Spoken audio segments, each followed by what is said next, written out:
Just us This talking could be about the the intro. intro. I do kind of like I like when podcasts start kind of organically. Hey, Kind of like that. We can do that. Alex has all the footage to work with. that's true. It's like, what are we doing? Yeah, exactly. All right. So we're here with Josh Ellis. This is getting weird already. I'm sorry. I got to do the formal intro. Okay? Okay. We're good. Okay. Here with Josh Ellis, friend, poet, world traveler, volunteer. And he's working on something right now called Inspired Good. Josh, you want to share a little bit about what Inspired Good is about? I'm not telling you. I'm going to tell them. Oh, you can tell me, you both can of tell y'all. them, you can tell both of us. Okay. Inspire Good. I'm going to tell you. Okay, wonderful. Inspire Good is my attempt, our attempt, because there's a team, all right, of getting as many people into volunteering as possible. I have a question for you. Okay. Oh, you're asking me questions? I'm asking you a question. Okay, yeah. Do you do drugs? No. Would you do drugs? Oh, no. If I told you that there was a drug that can help you physically, mentally, emotionally, and with your community, just make all that better, would you do that drug? And no side effects at all. It's funny because my inclination is no. I'm supposed to say Because no it's to drugs. a drug, right? However, I take a lot of caffeine every day. Which is a and drug. caffeine is God's gift to us. And I love it. Well, so this is absolutely, I would better take that than drug. caffeine. Yeah. This is better than caffeine. Yeah. It's called volunteering. Like the studies on volunteering and how it makes your life as a whole better are incredible. And I had no idea until I fell into it. Like I didn't search for it, just accidentally fell into it. And I was like, oh, more people need to know about this. And so I was like, look, we're just gonna tell as many people as possible. And I was like, how many is as many people? To me, I'm like 1,000 people. Like that's how many people I that's might a good meet bit of in people. like a few years, right? I was like 1 million. Let's tell 1 million people. The team got together and was like, I'm for it. And now that's what Inspire Good is. Inspiring people to do good by sharing the benefits and the impact of volunteering so that people might join and do it. And you don't got to do what I do because I'm taking it to an extreme level. Just do your part, carry your weight. That's the only thing we want. Yeah, I feel like the main thing with volunteering is a lot of people that want to volunteer in a mood to volunteer typically don't have a good way to access it. Like a couple weeks ago, I read a book that really got me feeling a lot of empathy for prisoners and people who have been disenfranchised by society, which is mostly prisoners. And I wanted to serve in a prison ministry in some way, shape, or form. So I just went on Google and I searched ways to volunteer at prisons.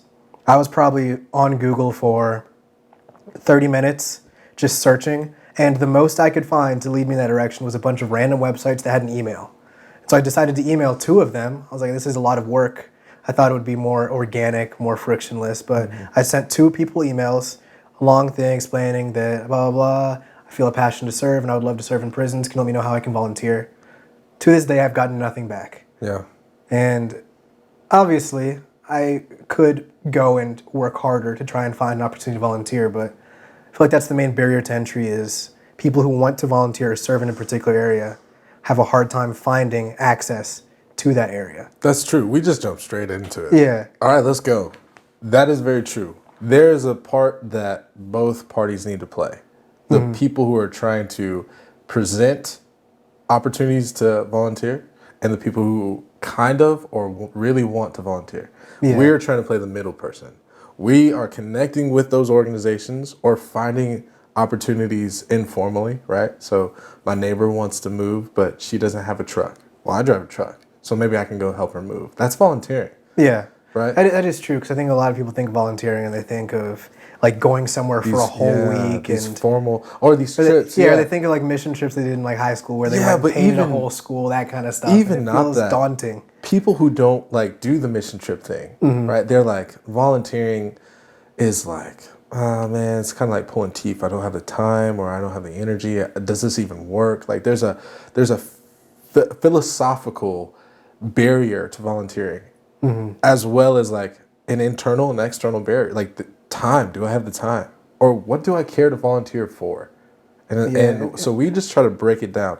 Yo, find 2 things that you're passionate about, just in your life. And I bet you there's a place that you can volunteer formally or informally in that sphere, in that realm, there's a cause. If you Yeah. like traveling, there's a cause that you can volunteer for when you travel around the world. Specifically, if you like traveling and then when you get to a place and you like to go run, right? Or if you get to a place and you like to go visit a museum, there's places that you can go to that serve or volunteer for every industry around the world. Yeah. There's over, I think it's 100 million nonprofits. And there's probably even more opportunity to serve the people in your neighborhood and your community than that. So it's like, what are we doing? Yeah, and I like the way you kind of put it earlier, where you presented it as like this drug, but you presented it in a way to where it is a benefit to you. Because I think a lot of people think of volunteering and all they think of is pouring out and giving, and don't really consider the immense amount of like gratitude it will give them for 100%. not only their situation, but the degree of empathy that it will also give them for other 100%. people, and that it will make them feel good as well. And so much more. Yeah. And so much more. Yeah. It's incredible. Okay, yeah, I like it. So I want to get a little bit into you as a person. Okay. Then we can figure out how you ended up coming to this goal and creating Inspire Good, getting to that. One thing I know about you, I've known you for a long time. Yeah. So you're into poetry. That's true. You've traveled, you've done poetry at a number of different places. Yeah. It's a question for you. Who is your favorite poet, and what have they done to inspire you, or what is it about them that you find inspiring that you've used in creation of your own poetry? Man, that is a tough question. I would say it changes. Currently, one of Okay. my favorite poets is Khalil Gibran. Just the way in which he crafts his stories using poetry is incredible. Okay. But I've Khalil, also- what's his name? Khalil Gibran, Okay, where's he from? Lebanon. Okay. And so this is like late. This is 1800s. Oh yeah. Yeah. Okay, So this is going not, back. yeah, we're going Yeah. back a little bit. 1800s, early 1900s. And who else? I mean, James Baldwin. Yeah. Toni Morrison. These figures in the Black community that are like renowned. Yeah. And people are like, man, they're great. I find them to be super influential. Langston Hughes, we're going back a little bit. Like these people, these poets and writers, like I'm a poet. Like I'm not just someone who enjoys like spoken word. I like to read and like really get into some of the words that these people write. I mean, they really put life on paper, but they minimize the amount of words that they use or the way in which they say it to really make you connect with them. And so Yeah. that's what made me fall in love with poetry. Was like, I think I was 10 years old. I was in 5th grade, Miss Orr's class in Georgia, and I learned poetry. And as a kid, I was like, man, I'm not very talkative. Yeah. You would never guess that Yeah, I was now. about to say now, You would yeah. never guess that Talking now. more than a lot of people I know. Look, let me tell you. But as a kid, I was so quiet. I was the black sheep of the family, the black sheep in the classroom. I had like a little bit of behavioral problems too. Just nothing crazy. Just like I would talk out and like not care what people, when authority asked me to do stuff. And then they would ask me, give me your thoughts on this, do a project. And I was like, man, I don't care about any of this stuff, right? Poetry changed the game. I wrote my first poem in 5th grade, sitting at the desk. I can almost tell you where in the classroom I was, because that's when my life changed. Yeah. Because it's almost like I finally found a voice for the thoughts I had. And to this day, poetry and writing, right, in general, is something that I have used to process my thoughts. That's actually really interesting. I was listening to something last week, I can't remember what it was, but they were sort of discussing how the larger your vocabulary is and the more immersed you get into literature and the better you get at writing, the better you can think and process your own thoughts. Because while you're thinking, you have this internal dialogue, that is describing what's going on around you, what's going on inside your own brain. Yeah. And the more concisely you can speak and write, and the larger vocabulary you have, the more concisely you can describe the world around you on paper, the more concisely you can understand the world you see in your mind. That makes sense. It's like how you can be feeling something and you don't know how to describe it, and so you have a hard time processing what you're feeling. But the larger your vocabulary is, even in the realm of like words that are used to describe emotion, the more easily and the more concisely you can understand your own thoughts. Absolutely. And the more clearly you can see the world around you and process. It makes sense. Yeah, and so it does make sense. I have this like downstream practice or theory that I use on myself. And anytime someone's trying to tell me a story or convince me of something or really give me their thoughts on a subject matter and they're struggling, I just have them write it. Because when you go from your brain to your mouth, you always leave out a lot of words. You think so much more than what you speak, even on a subject, because it's hard to get there with your vocabulary and you're like, but my time and all. But then you take those words and then you write them, not type them, write them, not voice memo them, right? Or speech to text. Even in Russian, there's a couple different words for blue. Okay. Whereas we just have blue. But they have different words for different shades of blue. For sure. So they did an experiment where they took Russian people and English speakers and they showed them all a number of different colors. And the Russians, who grew up with different words for blue, were infinitely better at distinguishing between different shades of blue because they had different words for different shades of blue than the English speakers. Well, we do. We do have different words for different shades of blue. But how commonly known are those different words? I would say I get what you're saying. So I'm saying, I like, think the because they color had blue more is words a for bad it, their ability to see the difference in the shades and 100%. distinguish them as different was much higher because their language distinguished between the different shades. That's what happens when you compare a lot of, and I'm getting way out of my wheelhouse. Yeah, but we're not when you linguists. compare a lot of languages to English, you're getting the same thing. You're getting an inability to express or describe something. Yeah, it's like the specificity of the words available to you dictates the specificity of your outlook on particular things in the world. For sure. So I can see how being adept in poetry and looking at words as tools and really studying the formulation of sentences and all of that could give you a better sort of mindset and viewpoint for viewing a number of things in life. For sure. I have this friend, Hadil, right? I'm going to shout out as many friends now you're good. today as I can, right? So when they see this, they know I love them. So I have this friend of Hadil, and we write poetry together, and she's Egyptian, so she speaks Arabic fluently, right? The poetry she writes in Arabic, we've worked on it a lot and tried to translate it into English and try to keep its meaning because the words don't match up, right? It's incredible. Just the way that they talk, the way in true conversation, when you take an interaction like this in Arabic and translate it to English, you're talking about some of the most beautiful ways to communicate, period. And then when you take our poetic language, even Old English, right? This very dancing around, floating on a cloud, or like sorrowful, stab you in the heart type of language, right? Especially poetically. And you put it in Arabic, you're crying. Everything is so much more in depth and you feel the words almost to your bone versus just surface level. Yeah. But like I said, this is not mine. Yeah. I nerd out about this. This is like a hobby. I did this a little bit for a career. I traveled and did poetry and creative writing and all that stuff. But like the language stuff is not, I don't know much but it's super interesting and you can learn a lot from it. Yeah.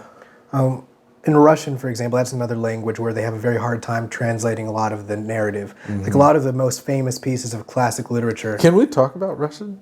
I think it's been like Russia back then, okay? Russia during the Orthodoxy. I don't know, Russia's always been like stuff. a little bit, like a sore subject for Americans, right? It has been, but this is before that. I'm talking 1800s.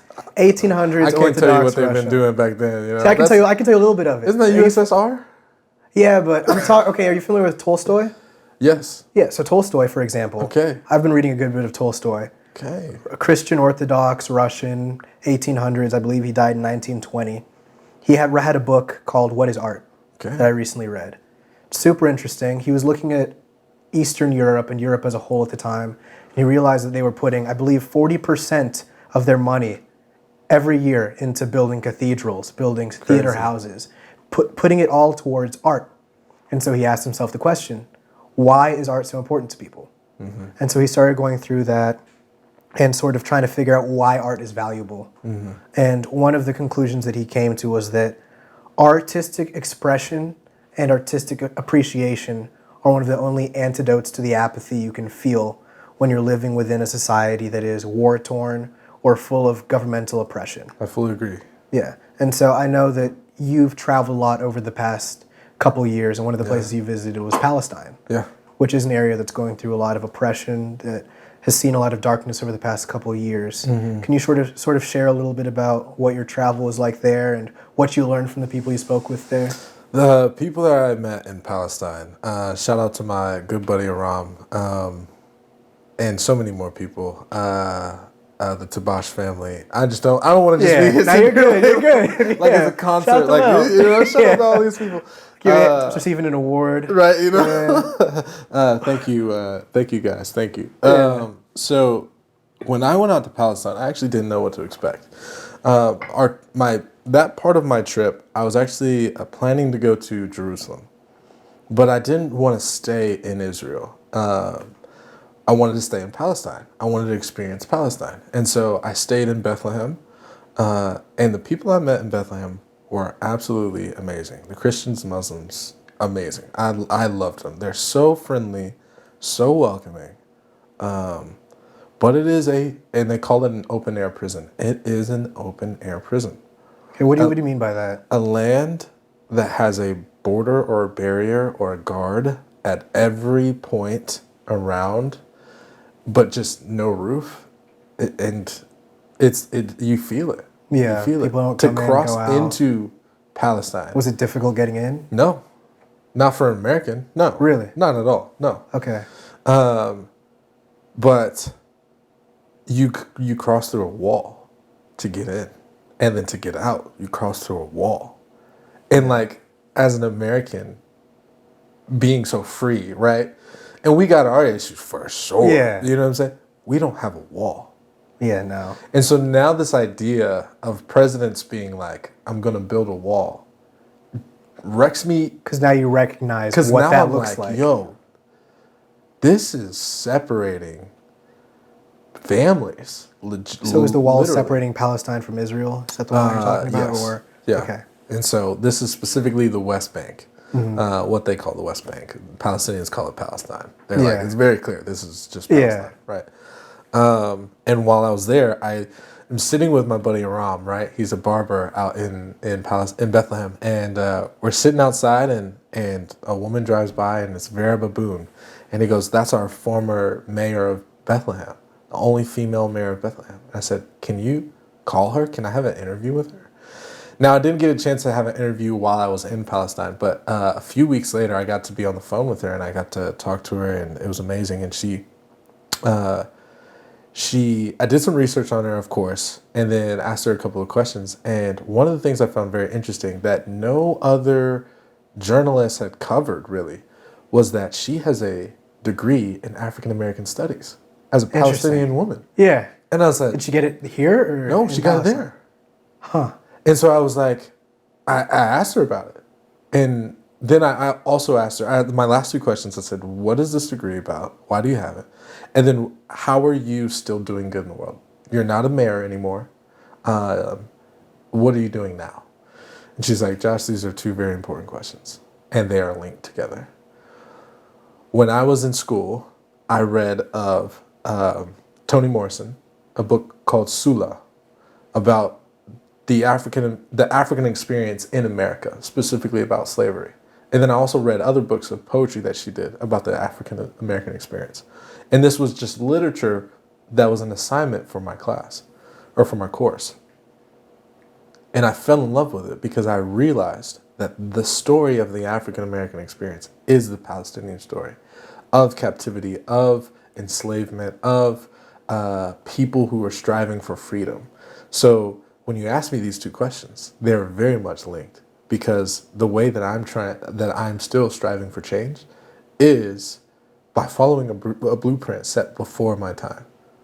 and during my time, because she's an older woman, so she was around during civil rights movement. Not she was alive during civil rights movement. She wasn't in America or anything.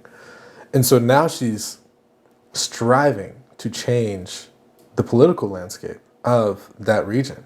Yeah, it's super interesting because that's one of the few things that I think America can teach the world through the way America has dealt with slavery and where we are today is it's really the first sort of modern example that we see of racial relations being as terrible as they could be, where you have one group of people literally enslaving another, but then through writers like Frederick Douglass, Dubois, and a number of other people, we get to see the path towards a sort of reconciliation between the two groups, to where obviously it's far from perfect today, but we are able to all coexist and get along. For sure. In a relatively short period of time compared to history as a whole. For sure. And so that does kind of make sense that studying that would be a good blueprint to sort of reach that same type of ethnic reconciliation For sure. in other parts of the world. Because there aren't really any other experiences that... Well, there are. Yeah. But... That are as well recorded, though? That's the thing. Yeah. Back to your point is that you were making earlier, is that art is the window for people to kind of find freedom. Yeah. And so, and that's exactly what African Americans did throughout history, through singing, through dancing, through worship, through writing, And poetry. and so much more, art and theater and all that stuff. And so, when that stuff pushes around the world, it, because of the country that America is, it does give a chance to change the world. It also gives a chance to harm the world, but that's not what we're talking about. Yeah. So now, Miss Vera, she's now the, I think I can say this, the Chilean ambassador of Palestine. So she lives in Chile as the ambassador to Palestine. Let me tell you how huge that is. Most countries around the world do not consider Palestine a country. That's true. Yeah. You can only have ambassadors if you have a government, a sovereign government country, right? And so for Chile to say, this is a country, we would like for you guys to have an ambassador is amazing. It's incredible. Yeah. And that's what her specific push is. I don't want to put too much words in her mouth, but what she told me was, we need people to understand that as the Palestinian people, we're not blaming Israel for the strife that we're going through. We're blaming the world, because the world does not recognize us to be able to govern ourselves and live on this land that we've lived on for so long, and so much and so forth. And I'm not trying to get in that argument with geopolitics. You know what I'm saying? But she was saying that we need to go to our people that we've elected into office and say, consider Palestine a country, and push for that. And not just we as Americans or Georgians, right? But the world as, a whole. Yeah, because you can say your nation as much as you want, but it takes everyone else legitimizing it in order for you to actually get to participate 100%. in the different types of accords and things that other nations are participating 100%. in.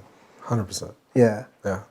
That's interesting. So when you went there, what were you doing most of your time there? Were you speaking with just locals? Did you have a certain plan or people you planned on speaking with when you went? So when I went to Palestine, my goal was to, I was on actually what should have been like a 9-country tour to volunteer in each country.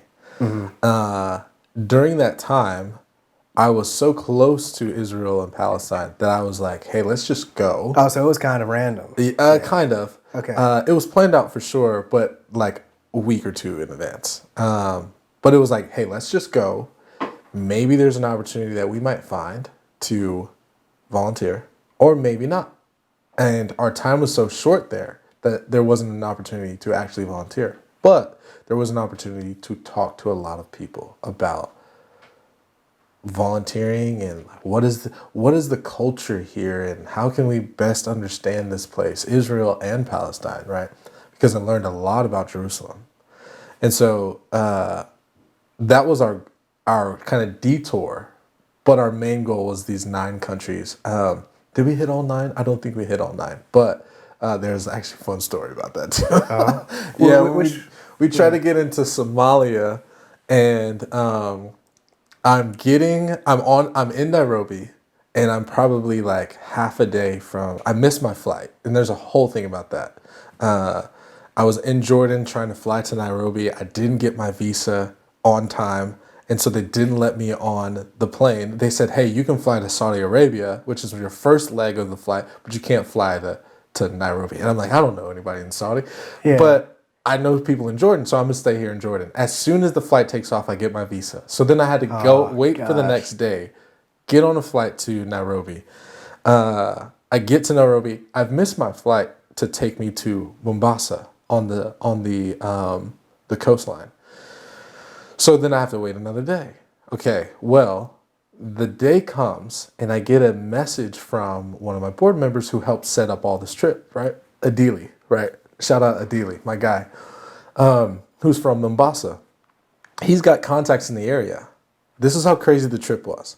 I was supposed to go to Mombasa, get on a cargo ship, sail to, as much as you sail, ship to, I think it's called Kismayu, Somalia, and then take a cargo truck, like 18-wheeler to Mogadishu. So it was gonna be a whole journey. It was a whole journey. Like even just the boat ride was like 3 days.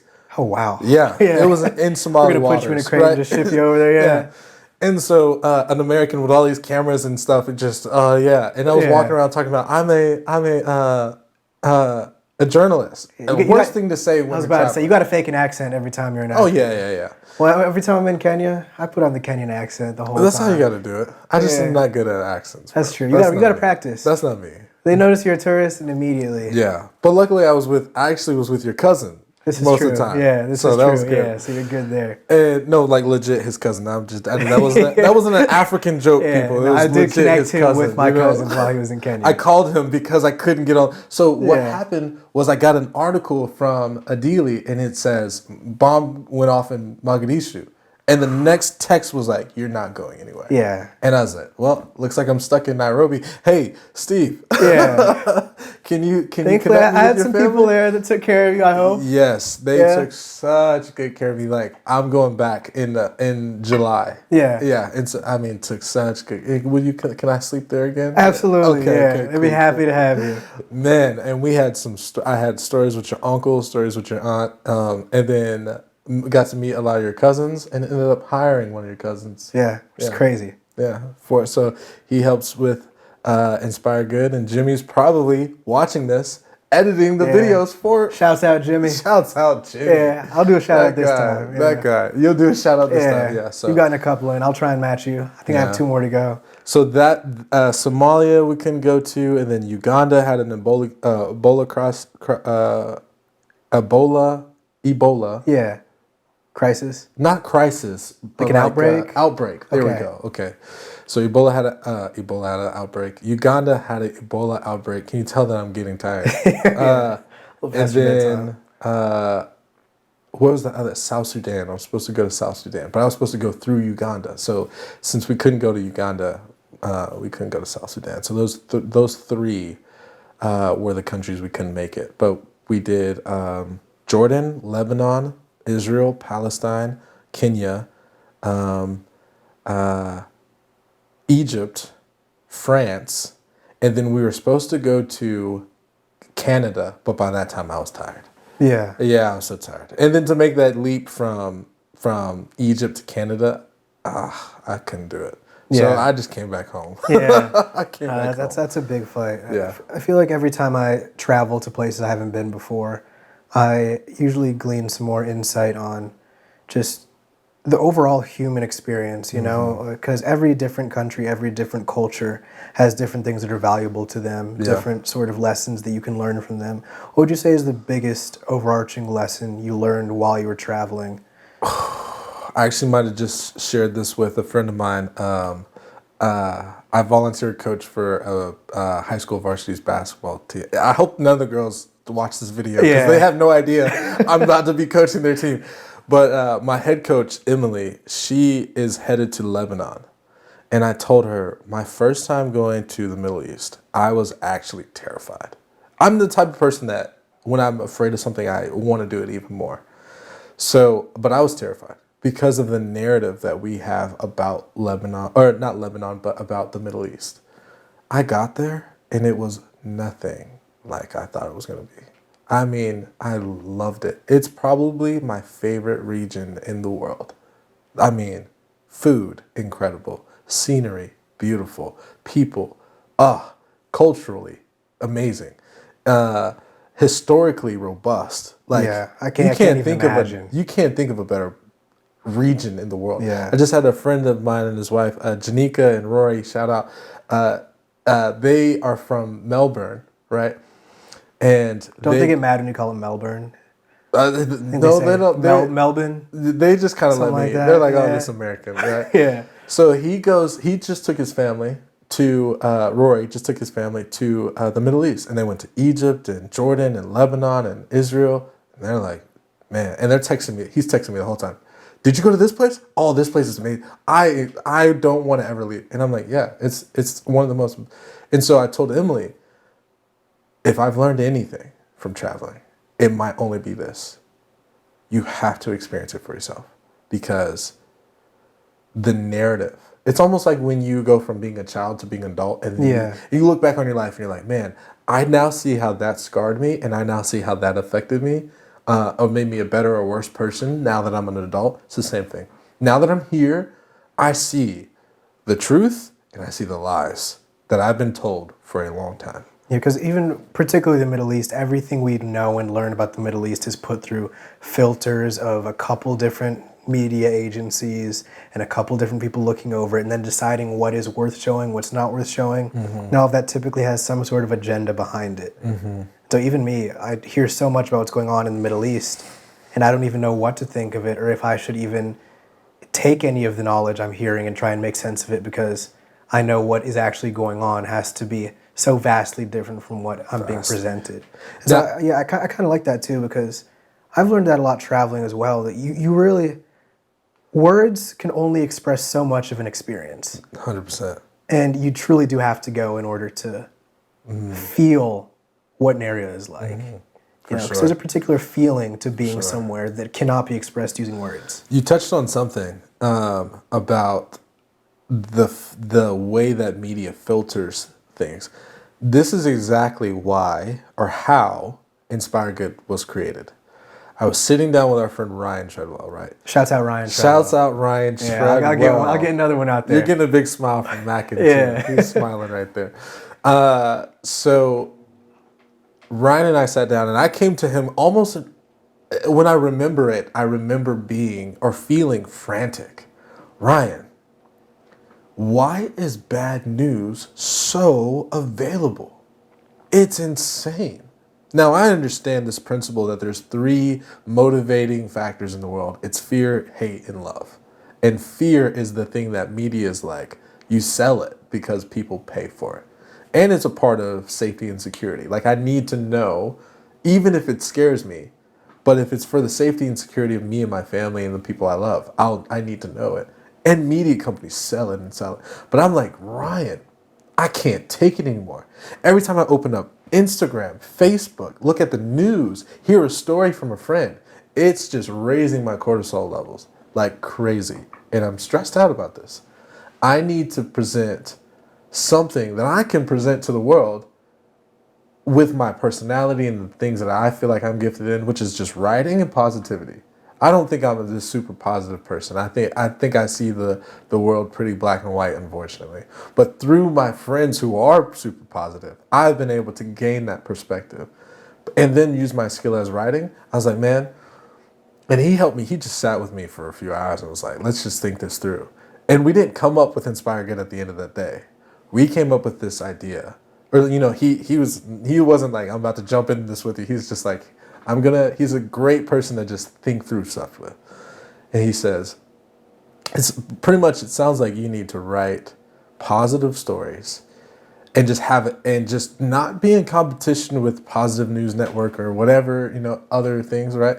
Good News Network and all that, but just create another avenue in which people can access positive news about what's going on around the world. And I was like, Yeah. you know what? Yeah. I was sharing, my dad, I think it's an African dad thing, he watches a lot of CNN.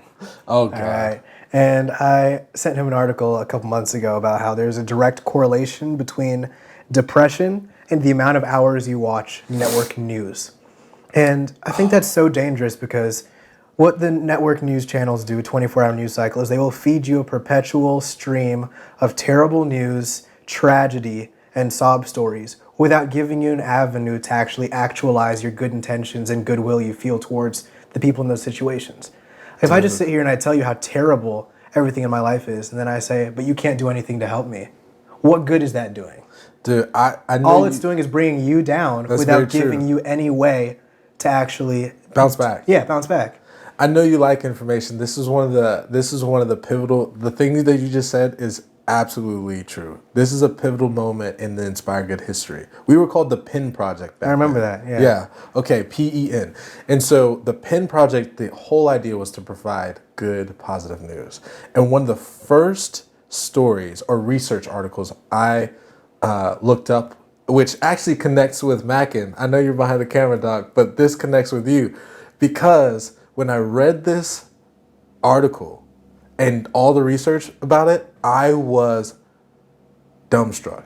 When was the Boston bombing? 13 or 15? 12 or 13. 13. It must have been 13. It was an odd year. I do remember that. This research finished in 15 and was published. I think it was out of the University of Cal by a professor named Ashley, A.E. Williams, maybe, I can't remember.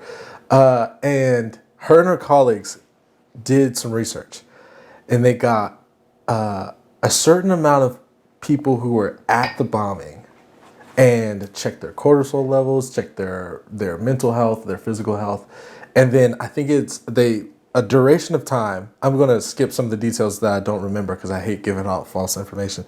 A duration of time goes by, and then they recheck, right? They also, at the same time, do the same study with all the same testing on people who watched 6 hours or more of the coverage. I think it was either a week or a day or something like that, right? There was an amount of time and a length of time, right? And they did the same thing. They tested it then, and then they tested it the same duration of time later.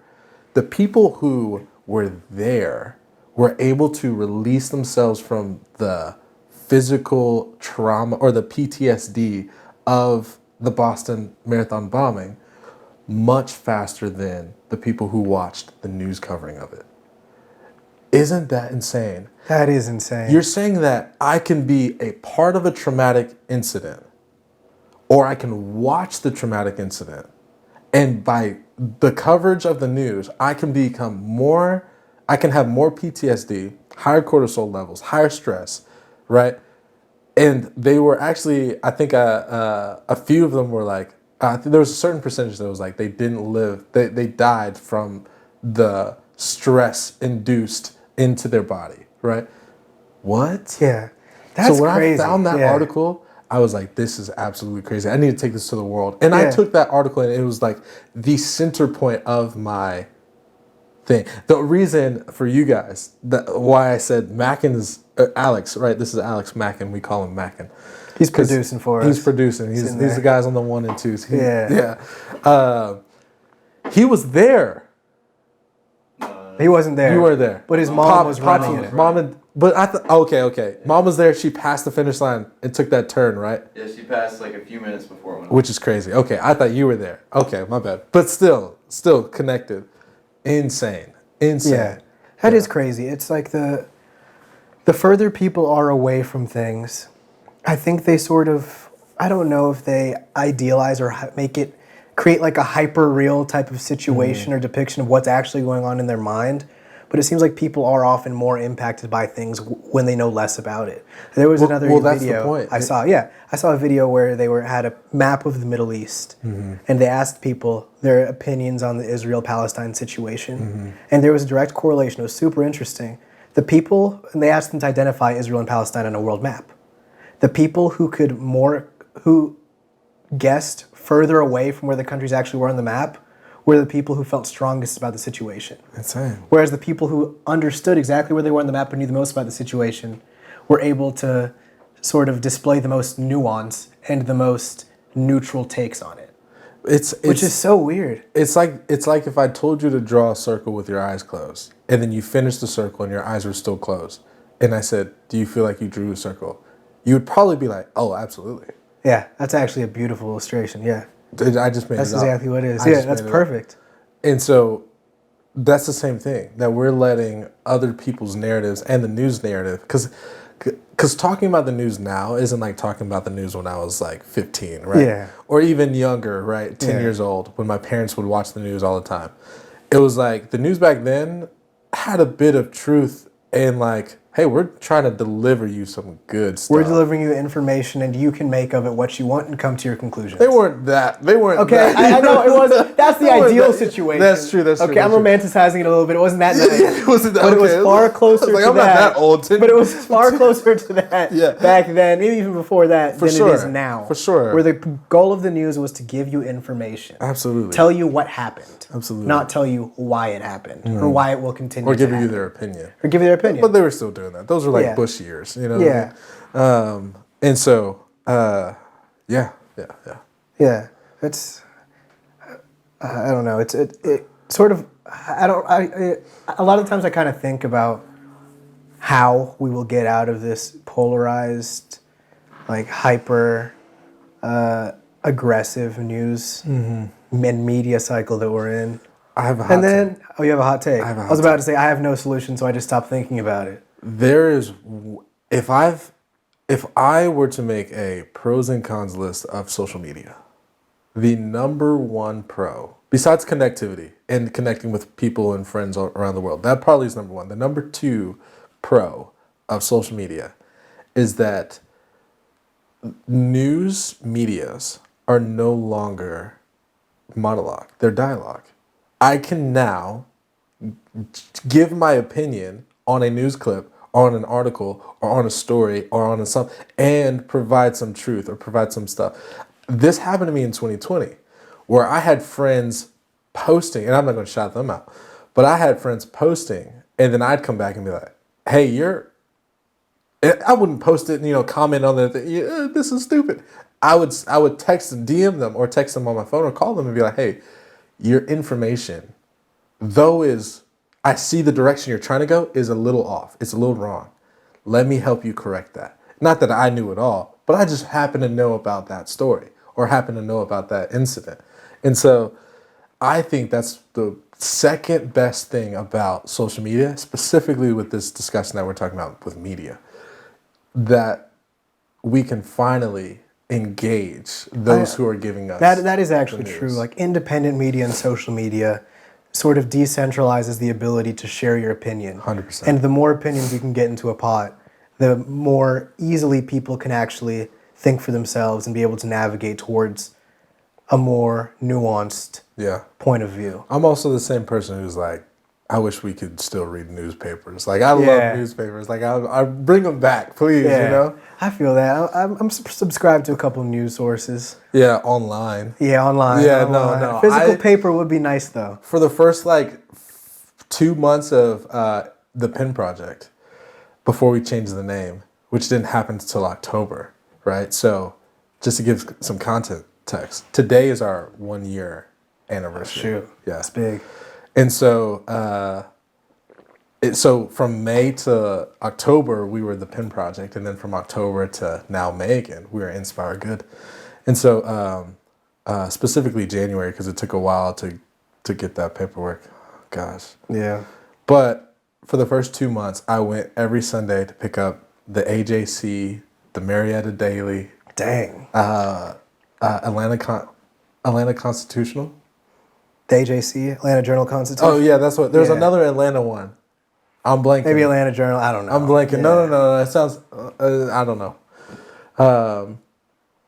But It was just a blast, just sitting there reading, feeling like an old man, sipping my tea in my rocking chair. I do have a rocking chair. Oh? Yeah. Sitting there in the morning with your rocking chair. Yeah, well, it's actually my roommate's rocking chair. So you want to shout out your roommate too? You know who you are. You know what I mean. You know who you are. Okay. He's gonna see this and be like, oh my goodness. Shout out everyone but him. But we'll move on. Okay. So you got back here after you're traveling. Yeah. And what did you do in relation to Inspire Good and in volunteer work over here? Well, before I got back, I was in Egypt with my good friend Ibrahim, right? And Ibrahim was the one who sat me down. He runs a marketing company, and he says, Josh, you need to change your name, The Pen Project, right? Because the name was The Pen Project. Yeah. The tagline was Inspire Good. And he's like, it just doesn't make sense. Like, you have to explain too much. So just call it Inspire Good. So I was like, okay, that sounds great. Don't know why I didn't think of that, right? Yeah. So I get back home, right? And this is when things start to really kick off, right? I've spent a lot of money because I'm working a full-time job, even now, right? I'm spending a lot of money. I'm spending a lot of time. I'm hiring people, right? And I'm putting a lot of investment into this idea that volunteering works and it changes people's lives. There's the impact, right? And I think of it like this. The impact is for you, right? The impact is for everyone else. It's not for me, per se. The benefits are for me. And so when I go around and say I share the impact and the benefits of volunteering, it's the impact and it's the benefits of volunteering. And so I get to back to Atlanta and I just start to think we need to hone it in a little bit. We're trying to go all the way around the world to volunteer. We just need to make it simple. We need to provide people with resources, education. We need to make it real. We need to allow people an opportunity to see like there's good and bads to this whole volunteer system. It's easy and it's hard, right? And so coming back from that last tour, which is what we call it. So 3 more cities in consecutive days that where we go and volunteer. We just call it a tour. I was like, we need to focus here in Atlanta. Then also we need to focus in the U.S. Now, we still do take opportunities to go to other countries. Like in a week, I'm going to the Dominican Republic again. A trip that we used to take, right? Yeah. And building with Christian and Felix and Daenerys and Manoa, right? Mm-hmm. And so still doing that twice a year, but I'm committed to that. But as far as all the other trips, I'm kind of turning down opportunities to go to other countries just because they invited me, which was my whole thing at the beginning. Was if you invite me, I'll come. Yeah. I want to spend some time in the States trying to show people that we have such a big impact that we can make on the planet, especially if we volunteer. Especially. The average person volunteers 50 hours a year. 50 hours a year. That's less than an hour a week. Yeah. Last year, I can't tell you the full number, but I personally volunteered over 2,000 hours. And then with my team and the amount of hours we had together was over 3,000. We've tried to make it seem like a no-brainer. We really have. I heard a statistic today, actually, that I think 22% of Americans volunteer in some way, shape, or form throughout the year. America being the country with, at least, I think we're second in GDP in the world. Yeah. Like one of the countries with the most resources. Yeah. With supposedly the best education system, immense amount of social programs. Yeah. Only 22% of the people volunteer every year. There's 8 billion people in the world. There's 1.2 billion people that volunteer each year. Most of them don't even volunteer consistently. That's some of the feedback that we get from organizations is like, you sign up, but then you don't come. So do you think the issue is people not willing to make the sacrifice to volunteer, or do you think it's more so they don't know how to, or they don't have access to the avenues that can lead them towards volunteer opportunities? Yes. You think it's the second? No, both. Okay, both. We've narrowed it down to 5 reasons and you put me on the spot because I don't remember the. Okay, share whichever ones you know. Okay, I always forget number 3, which messes me up for 4 or 5. Yeah. Because I'm very chronological. Time, effectiveness. Does this actually work? Passion, community, right? Can I find a community in this at all? Dang, see, I remembered 3. Now I forgot 5. Yeah, but you kind of even get those ones are good. Yeah. So the community one. Oh, is ask. Nobody ask. ask. Okay. Yeah. Nobody asks. Yeah. Yeah. It's interesting. Do you? Oh gosh. Do you think there's any like?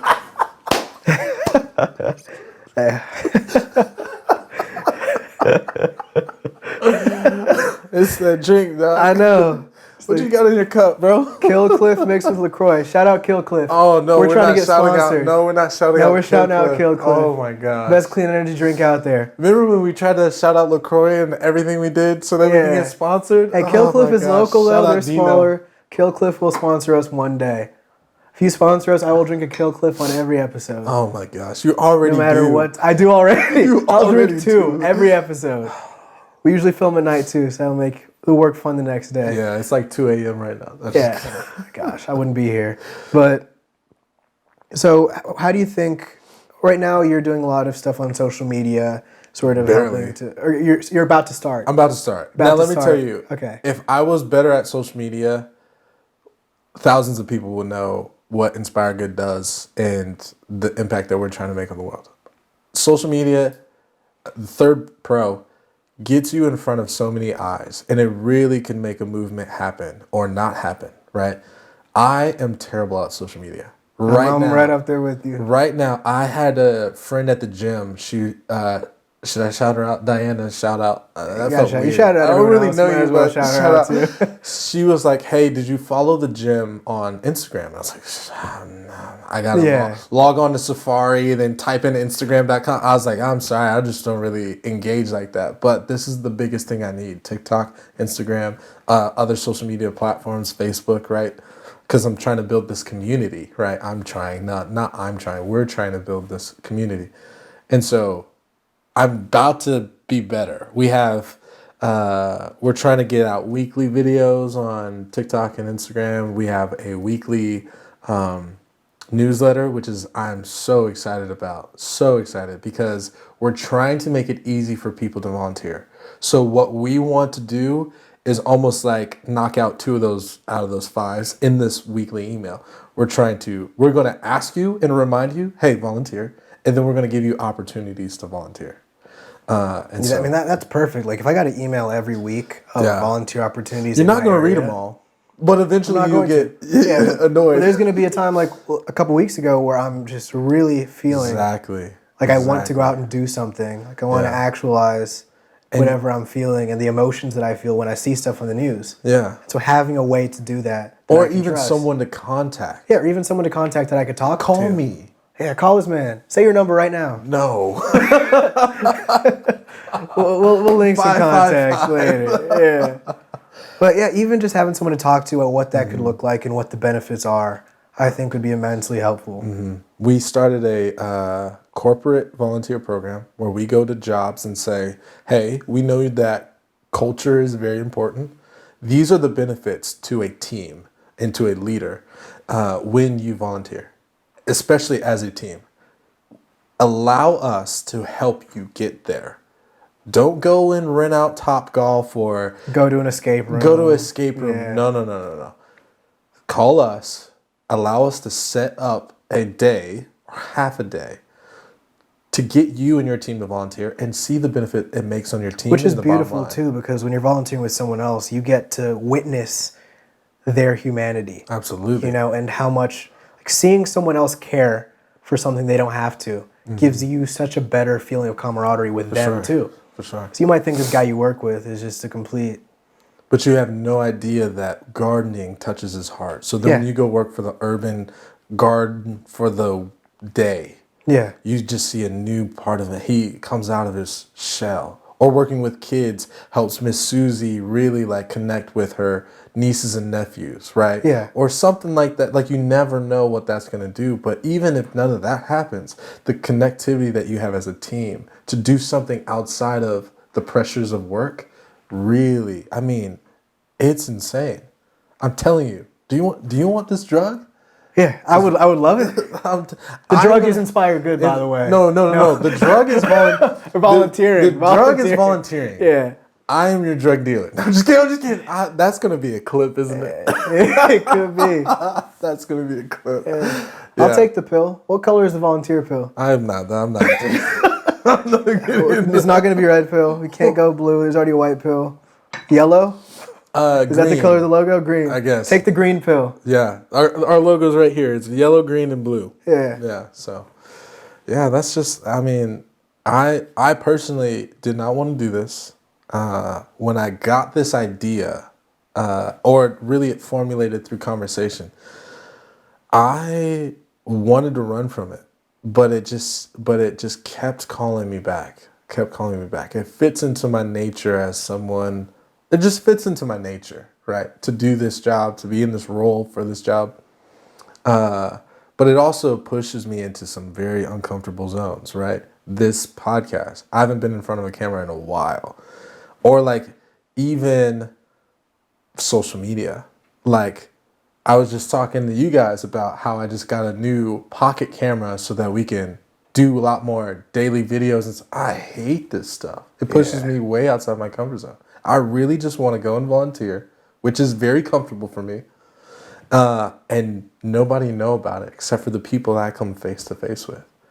But if I'm really trying to get as many people to understand and see the impact and the benefits, we have to show them that. Yeah, I was about to say you were in 9 countries and I haven't seen or heard of a single picture or video from any of that.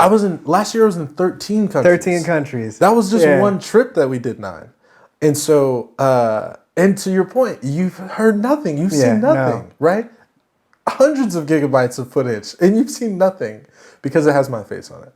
And I'm the one who's like, hey, let's do this and do that. And I'm like, okay, it's finished, right? Jimmy's done so many videos and I'm just like, I'm good. I don't even, like, they look great and they sit in our Dropbox, but that's it, you know?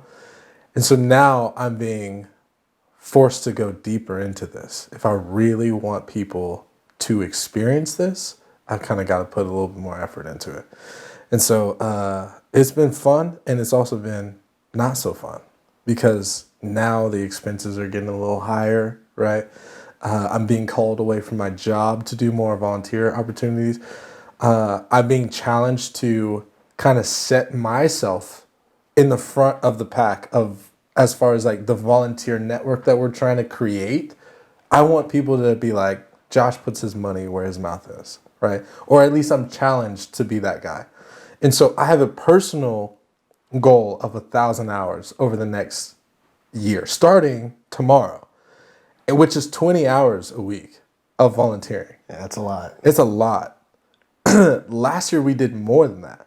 And it was only because we did the tours. We're not really doing tours. We have one tour, and that's just to go see Jimmy and Lauren, right?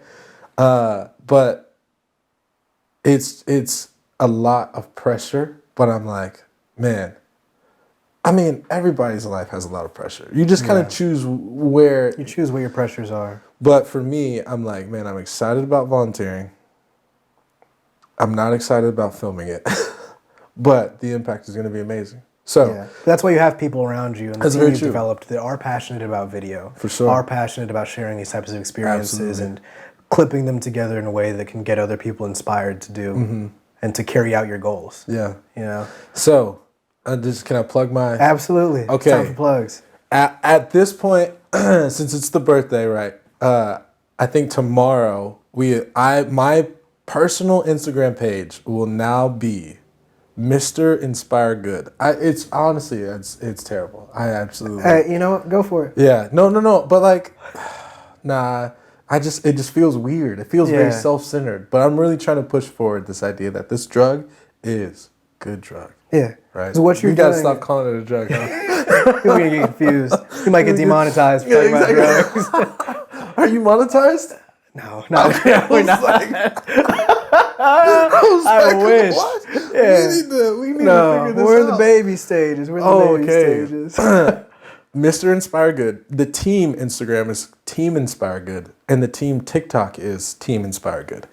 All the links will be in the bio. I'm Absolutely. guessing. Okay. And so if there's a underscore in Mr. Inspire Good, like we haven't changed it yet. We'll put straight hyperlinks. Okay. You can just click on it and get to it. Click on it.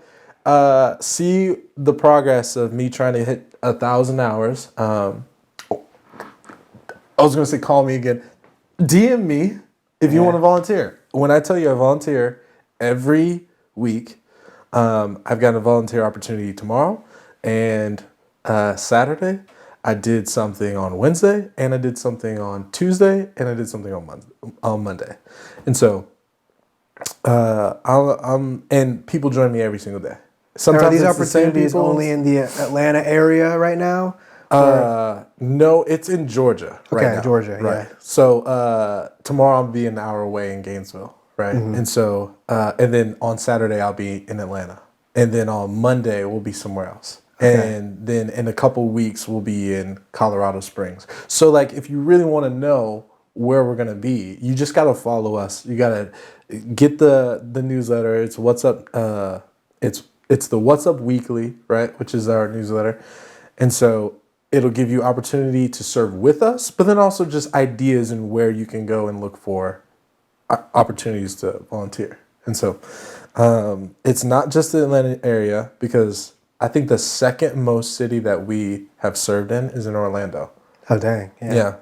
Because my cousin lives in Orlando, shout out Madison, and he's connected me to a lot of people down there, and I go and visit him all the time. And so every time I go down there, I'm just like, hey man, you want to go pick up some trash or something? And that's the place I do more informal volunteer work than anywhere. Of course, outside of Atlanta, and he'll just be like, yeah, I have a video of us trying to, those little claws, trying to figure out how, we're sitting in the car just trying to figure out for about 15 minutes how to do those claws, how to like unclick the claw, and then all of a sudden, I don't know which one of us presses a button and that thing comes out, and we're like looking at each other like, yo, we are unworthy of picking up trash.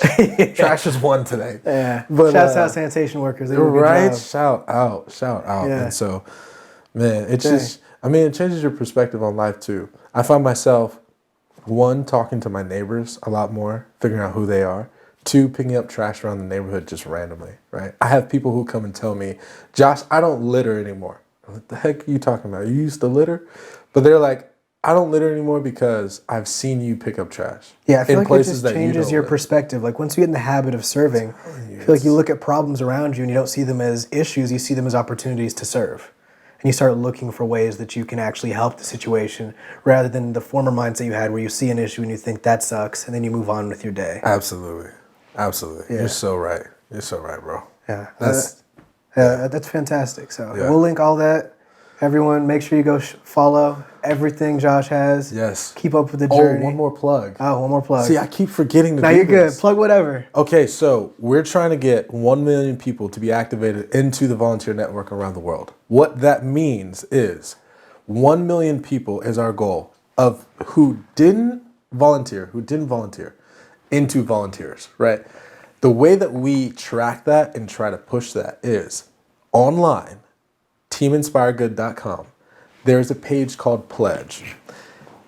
Sign the pledge. That's all I got to say. Sign the pledge. What the pledge is telling you is there's 4 aspects. 1, you are committing your life towards doing good. You're not giving us any money. You're not giving us any accountability over you.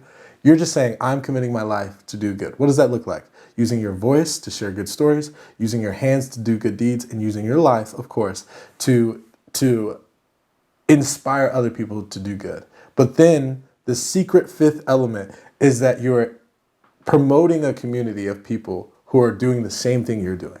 And so go to teaminspiregood.com/pledge. Sign the pledge. Be connected to our newsletter. That's the only way that you can get our newsletter. What's Good Weekly is only for people who are committed to doing good. We call them do-gooders. Go to the pledge, sign it, share it, find opportunities to serve, and then have a good time doing it, you know? Yeah. Yeah. Beautiful. Thanks for coming and talking, Josh. Absolutely, man. Absolutely, bro. This was fun. This It was was fun. I didn't talk to you about your traveling at all, so it's good. Oh, to that's okay. We hear talked a little about, bit we it. talked a little bit about We'll talk travel. more after. Yeah, probably. Thank you so much for watching the video. Make sure to subscribe, hit the like button, and you can press the notification bell if you would like to be notified every time we post. Also, you can leave a comment on what you thought about this video or stuff you'd like to see in future videos or conversations.